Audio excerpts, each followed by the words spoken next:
Começamos a história e o pau já está atorando, onde uma pá de magos está tentando segurar um ataque de dragões gigantescos no reino de Hyrule. A galera do Conde Kirby que já estava meio acostumada com essa treta, já que dragão por ali era mato e por conta disso, o histórico da família do Conde era de trocação intensa com essas criaturas. Enquanto eles tentam mandar um golpe fatal no bicho ali acertando a testa do meliante, eis que a lei de Murphy prevalece, mostrando que tudo que está ruim sempre pode dar um jeitinho de piorar. Pois nesse momento o chão começa a tremer e passos pesadíssimos são ouvidos à distância, e quando o dono dos passos aparece por ali, meus amigos, deu pra ver nos olhos os magos que a vida dos caras se esvaiu e não passava nem Wi-Fi nos que estavam presentes. E quando nos é apresentado o dono dos passos, a gente entende o porquê. Afinal, um dragão gigantesco surge por ali com mais de 500 metros de comprimento. Esse desgraçado é conhecido como Dragão Preto, e ele só apareceu 2 vezes na história de Riddle, esbagaçando com as cidades que ele atacou, então imagine a sorte desse povo que está por ali. Uma verdadeira loteria reversa. A cena então mudou, e vamos ao Castelo Real, onde uma assistente cola na filha do conde, que se chamava Isabel, e avisa que ela precisa procurar refúgio, pois ali é perigoso pra cacete. Porém, a Isabel simplesmente responde na lata, dizendo que isso é inaceitável, pois seu pai e os cavaleiros estão saindo na mão com os dragões, e como filha dele, seria imperdoável abandonar o povo agora, então ela ficará, ainda que isso custe sua vida. A cena corta para uma menina chamada Mônica, e o quarto dela, meus amigos, é um verdadeiro lixão, com um livro pra todo lado, bagunça, parece até que explode um furacão por ali. A assistente dela chega com um monte de comida e já vai contando as notícias, dizendo que há 3 meses atrás, a fronteira foi atacada por dragões, e o líder deles era o lendário dragão chamado Worgen. Além disso, parece que uma membra dos 7 sábios, que são considerados os 7 maiores magos do reino, foi quem mandou o bichão de vala, e ela é a membra mais nova, que é conhecida como a bruxa silenciosa, e eu nem consigo imaginar quem é a tal da bruxa, pelo comportamento da Mônica. Mas seguimos. Depois do papo, a Mônica dá uma grana pra moça, que agradece, mas diz que é dinheiro demais, o que até levanta algumas suspeitas sobre ela estar lidando até com coisas ilícitas e tals.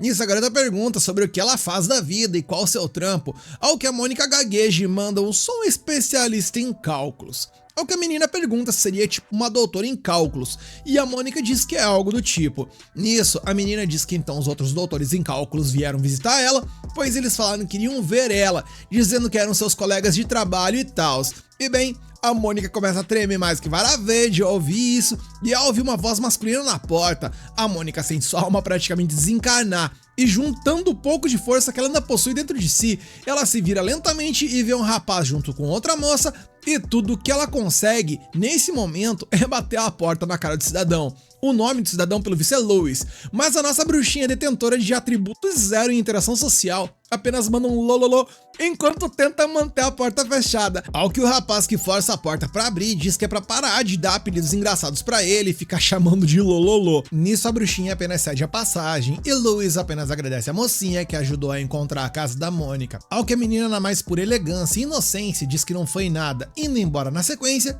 e bem, de toda forma, o estrago já estava feito. Agora sozinhos, Louis a chama de Madame Mônica Everett, chamando-a também de Bruxa Silenciosa, uma das integrantes dos 7 sábios. Nisso, ela usa as habilidades para arrumar o quarto inteiro no piscar de olhos, enquanto nos é narrado que pessoas não conseguem utilizar magia sem recitar encantamentos. No entanto, toda regra possui uma exceção, e a exceção a essa regra é justamente a Mônica, que veio configurada de fábrica com magia no máximo, mas a interação social praticamente zero, e a sua fraqueza, por assim dizer, acabou se tornando sua força. Afinal, não é que ela não precise recitar encantamentos, a real é que os encantamentos dela são silenciosos, pois ela simplesmente não consegue falar perto de outras pessoas.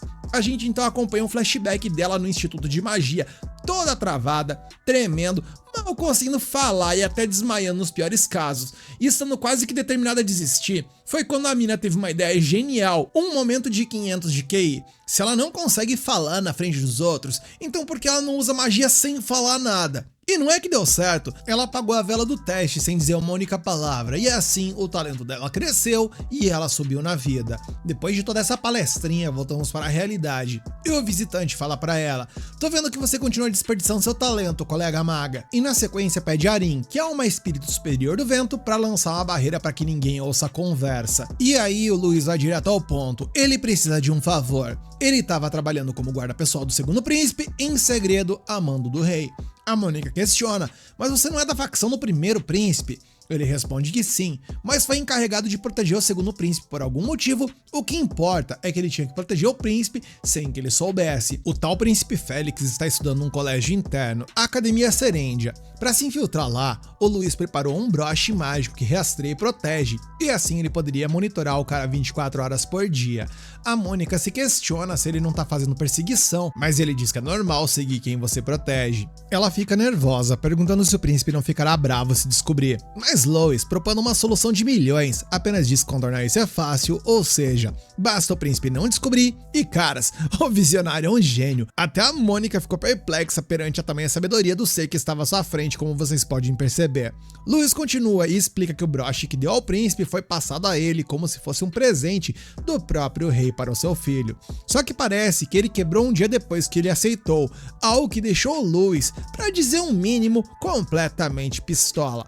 A Mônica então tenta mudar o percurso da conversa e pergunta sobre o segundo príncipe, e o Louis diz que foi até ele, porém, ele apenas disse que não havia acontecido nada e que o broche quebrou por um descuido dele. E dito tudo isso, ele olha para Mônica e questiona se ela entendeu o que ele está tentando dizer. E a Mônica, obviamente, responde que não entendeu porra nenhuma. Ela tem zero percepção social e vamos conversar que o Louis é moleque nessa, hein? Ele explica de forma direta que ele quer que ela se infiltre na academia e proteja o príncipe no lugar dele. E o resultado disso é que a coitada da Mônica já entra em desespero, chora e diz que não vai conseguir. Mas o Louis tá nem aí pros sentimentos dela e apenas diz que como ela nunca aparece nos eventos da realeza, ninguém conhece o rosto dela, então ela é perfeita pra missão secreta e que além disso, o talento dela de usar magia sem encantamentos é ideal para proteção discreta. Ela argumenta que só entrou pros 7 sábios como reserva, mas o Louis não quer saber.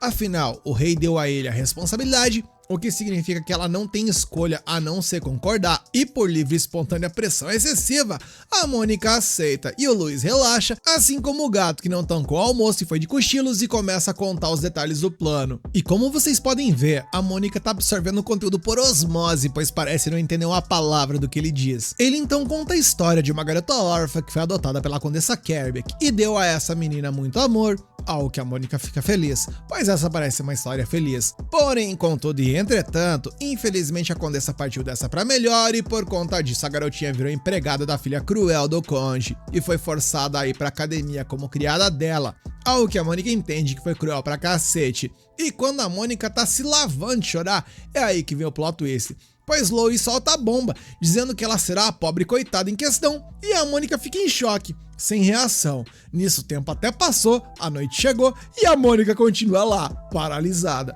O gato dela, que se chama Nero, tenta animá-la, mostrando suas almofadinhas que ela tanto ama, mas ela tá quebradona por dentro e apenas diz que não consegue proteger o príncipe. E o Nero diz que se ela está tão contrariada, ela deveria fugir, mas a menina diz que isso é simplesmente impossível, pois o Louis iria até onde Judas perdeu as botas se fosse necessário para encontrar ela, e isso não seria nada bom. O Nero então muda a abordagem, começa a tentar fazer a garota enxergar o lado bom das coisas, mencionando que talvez o príncipe seja descolado e tal, e que talvez isso seja bom pra ela, e pergunta se ela nunca viu o príncipe nas cerimônias. Mas a Mônica por sua vez hesita e diz que nunca nem viu o rei, pois ela sempre fecha os olhos de vergonha, e Nero apenas diz que não saber nem o rosto de alguém que irá proteger é no mínimo perigoso. A cena muda e temos então um delírio da nossa protinha, onde um musical falando de porquinhos começa a rolar, onde basicamente é uma conta de matemática, onde ela precisa acertar as respostas, e tudo isso não passa de uma forma da nossa bruxinha antissocial se acalmar, pois ela está nesse momento voando com o Louis, completamente desesperada pelo futuro tenebroso que está diante de seus olhos. Eles então chegam na casa de Louis, que tenta receber sua esposa, mas ela já vai até a Mônica, e percebendo que a menina tá só o pó da rabiola de tão pálida e desnutrida, resolve dar a ela cuidados especiais, tipo comida e um banho. A cena mudou, e depois de um descanso, temos mais um plot twist, pois vemos que a Mônica está sendo zoada justamente pela Isabela, a filha do conde, que se revela na real estar atuando como uma vilanesca, dizendo que ela tem ensaiado essa entonação todo santo dia. Após isso, ela cumprimenta elegantemente frente a Mônica, dizendo que seu nome é Isabella Norton e que é a primeira vez que ela vê, chamando-a de grandiosa bruxa silenciosa, mencionando que ela agradece profundamente em nome de seu pai e seu povo por derrotar aquele dragão. Lois então pergunta quando é que ela irá cumprimentar a Isabella e Mônica até o faz, ali ou mais ou menos tenta, pois ela é tímida pra cacete, ao que a Isabella diz não se incomodar com isso, afinal, ela sabe muito bem como sua querida irmã Mônica é uma pessoa forte e corajosa. Nesse momento voltamos então para o momento da batalha, onde Isabelle agradece a Agatha por trabalhar por sua família todos esses anos e que por conta disso ela está removendo-a de seu cargo, mas Agatha recusa, dizendo que servirá ela para todo sempre. Nisso o moleque chega por ali e menciona sua tia Agatha, que é a bruxa que veio da capital, capotou o Corsa do Dragão Preto e por conta dela não houve nenhuma fatalidade. Porém, nesse exato momento, uma chuva de dragões aparece por ali. Afinal, já que eles perderam seu líder, pelo menos irão causar o máximo possível de confusão na cidade. Porém, só que não, pois a nossa bruxinha não é apenas forte, ela é forte pra cacete. E como resultado, ela acaba com a raça desses desgraçados também. É revelado que a Mônica é a usuária de magia silenciosa. Essa é a grande vantagem dela. Humanos não conseguem controlar mana sem encantamentos, mas essa gênia tornou o impossível possível. E aí, a Mônica simplesmente elimina todos os dragões que estavam atacando a cidade. E esse momento é belíssimo, pois nos é narrado mais uma vez a forma que a nossa protagonista incrível desenvolveu o encantamento silencioso, enquanto ela summona uma espécie de portão no céu, que faz simplesmente chover magia e acabar com todos os dragões alados que estão por ali. Carai, essa protagonista é insanamente legal, algo que eu, a Isabelle e até você, caso não esteja morto por dentro, conseguiu reconhecer. Isabelle menciona que ficou sabendo que ela entrará na Academia Serendia e que para que ninguém suspeite da sua irmã mais velha, ela será o verdadeiro diabo na Terra, de tanto que irá provocar ela e ser maldosa com ela. E isso até é meio controverso, mas enfim, até o nosso mano Nero sabe que isso vai ser uma loucura. A cena muda e vemos agora um sonho da nossa bruxinha Mônica com o seu pai, onde ele dá uma fita métrica e ao receber esse presente, ela sai medindo absolutamente tudo pela casa, toda felizona, e mentaliza que ela carregou aquela fita por muito tempo, até os números dela se apagarem. Afinal, o mundo está cheio de números, assim como os próprios humanos, e que segundo os ensinamentos de seu pai, nossos corpos são feitos com enormes quantidades de números. Após ela mandar ver no Mimir, ela acaba acordando, onde vemos que ela está numa carruagem e se dá conta de que está a caminho da academia para começar a sua missão. A cena então corta e já estamos na academia, onde a Isabel está dando um show de carteirinha, reclamando que não vai dividir o quarto com a Mônica, pois não deveria se misturar com a gentalha, enfim. O cidadão da academia apenas olha para a situação em desespero, achando que erraram ao pensar que a Mônica era parente dela, mas a gente sabe que na real foi a própria Mônica que disse que não conseguiria dividir o quarto com ninguém. Ao que a Isabelle, então no seu papel de vilanesca, diz que iria resolver o problema. E de volta à academia, na frente de todo mundo, ela faz um escândalo, o que faz o funcionário implorar para que ela se acalme, garantindo que vai dar um jeito. A Isabel, com todo o desprezo do mundo, diz que o sótão serve para Mônica, mas como o funcionário fica pensando num lugar vago, ela manda a real. Se não tiver espaço, pode colocar a garota até no estábulo, que ela não vai se importar nem um pouco. E a Mônica, claro, fica chocada com a maldade dela. O funcionário sai correndo para ajeitar tudo e a Isabelle olha pra Mônica e dá aquela piscadinha marota. Agora, a gente muda de cena mais uma vez e vai pro conselho estudantil da Academia de Serendia, onde o tesoureiro, um tal de Aaron, está sendo julgado por meter a mão grande nos registros contábeis. O secretário do conselho, que se chama Elliot, viu que a treta já excedeu mais de 30 vezes. A responsável pela loja, que se chama Bridget, pergunta se a roubalheira incluiu o orçamento geral, e o encarregado de assuntos públicos, que se chama Neil, confirma que o desvio pode chegar a 50 vezes. O presidente do conselho, que é ninguém menos que o nosso príncipe Félix, informa pro Aaron que ele foi indicado pro conselho por recomendação do avô do próprio presidente. Félix diz que teme que depois desse rolo todo, o avô dele perca a confiança no pai do Aaron. O tesoureiro entra em pânico, se perguntando quem vai arcar com os custos, e Félix joga na cara dele que a burrice dele vai manchar a reputação do Conde Style. E aí, meu amigo, o Aaron perde a linha e parte pra cima do Félix, mandando ele calar a boca e o chamando de cachorrinho do Duque. Mas antes que eles se jantem na porrada, o Cyril, outro membro do conselho, intervém, lançando um feitiço que congela o Aaron no lugar e avisa que o desrespeito ao presidente pode ser punível com a morte. Cyril se desculpa com o Félix por se meter, mas o príncipe agradece a proteção e avisa pro Aaron que ele ficará confinado até a ordem de expulsão oficial chegar, deixando o tesoureiro em choque. A gente volta pra Isabelle, que está meio triste porque ia ficar perto da Mônica pra tomar um chazinho e tal, mas a missão não permite. Nisso, elas veem os membros do conselho levando o Aaron preso, enquanto ele grita que não fez nada. A Isabelle menciona que conhece o Aaron e os outros membros de algumas reuniões, menos o de cabelos prateados, porém ele deve pertencer à nata da sociedade, visto que possui a insígnia do conselho estudantil, então deve ser um nobre. E a Mônica, ao ouvir isso, apenas pensa que a trevozinha ali certamente seria melhor do que ela para missões secretas. A cena então muda e na sequência vamos para a aula da Mônica, onde o professor Victor a apresenta para a turma como a nova aluna transferida. Ele pede para que ela se apresente, mas a coitada trava de nervoso. O professor pede para que ela se endireite, lembrando que ali é uma academia de prestígio cheia da elite do país.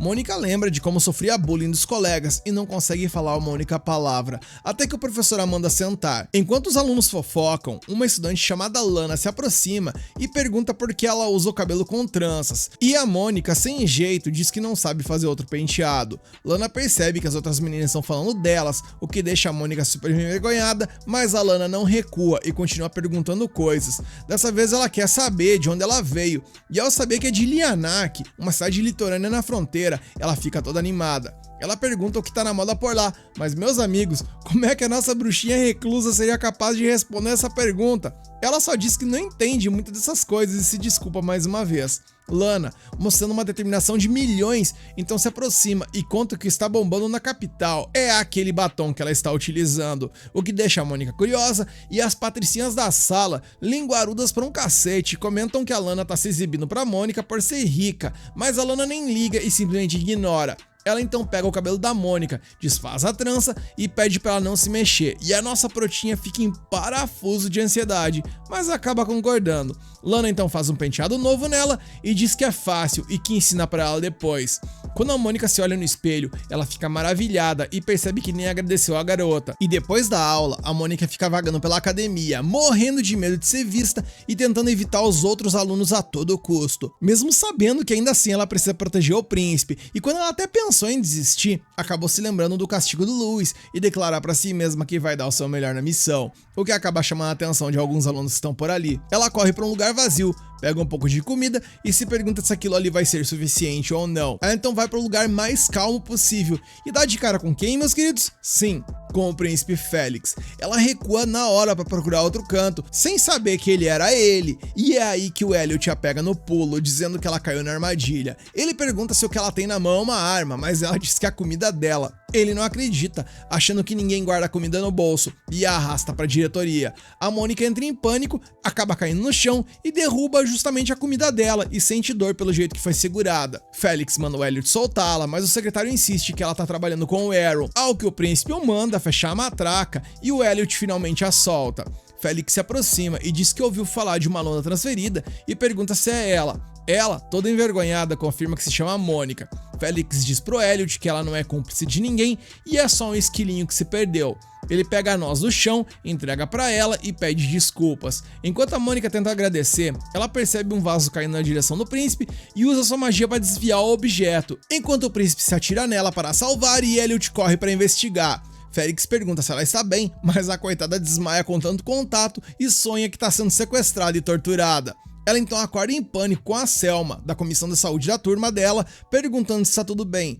Depois de ser examinada, ela volta pro seu quarto, exausta, e o Nero, o gatinho dela, vem ver como foi o dia dela, e a Mônica só responde que para ser chamado de péssimo, ainda precisaria melhorar um pouco, desabando de chorar de desespero. Nero então a consola, dizendo que ela não precisa desanimar e pode tentar de novo e tal, sugerindo até que ela use magia para pregar algumas peças nos outros. Mas a Mônica diz que usar magia de manipulação mental para essas coisas pode causar perda de memória ou delírios, e o Nero fica com medo e a incentiva a superar isso, e ela lamenta não ter conseguido nem agradecer as pessoas que foram gentis com ela direito, mas o gato diz que vai cuidar disso pessoalmente. A Mônica fica surpresa e é aí que o Nero se transforma num humano e pergunta o que ela achou. A nossa bruxinha quase tem um troço gritando de medo e implorando para que ele volte a ser gato. E ele, na brincadeira, apenas pede para ela dizer obrigado. Porém, Nero para com a zoeira ao perceber que tem uma pessoa suspeita do lado de fora. A Mônica olha e vê que tem um estranho rondando por ali. Nero suspeita que o alvo é o príncipe e sugere que eles o sigam,